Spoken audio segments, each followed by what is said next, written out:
எல்லா pregnant ஃபீமேலுக்குமே normal delivery ஆகணும்னு தான் ஆசையாக இருக்கும்.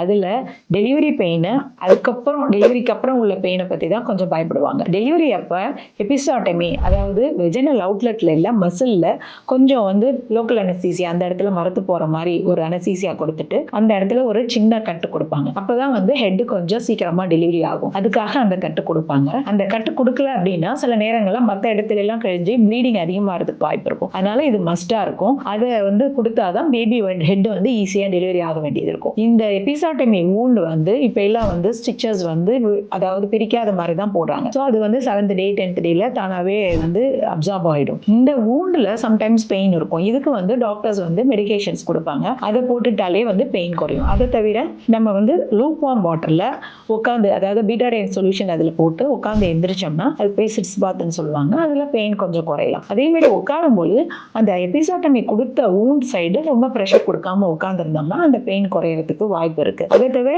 ரொம்ப நேரம் உட்காந்து ஃபீடிங் கொடுக்காம கொஞ்சம் ஸ்லைட்டா பெண்ட் பண்ணி கொடுத்தோம்னாலும் அந்த பெயின் குறையறதுக்கு வாய்ப்பு இருக்கு. வூண்ட்ல இருந்து இன்ஃபெக்ஷன் ஏதாவது வருதா அப்படிங்கிறத பார்க்கணும்னா 7th day ஒரு வாட்டி செக்அப் பண்ணி பார்த்துக்கலாம். எப்போ இன்டர்கோர்ஸ் இருக்கலாம் அப்படின்னா 1.5 months கழிச்சு இந்த வூண்ட் நல்லா ஹீல் ஆனதுக்கு அப்புறம் இருக்கலாம்.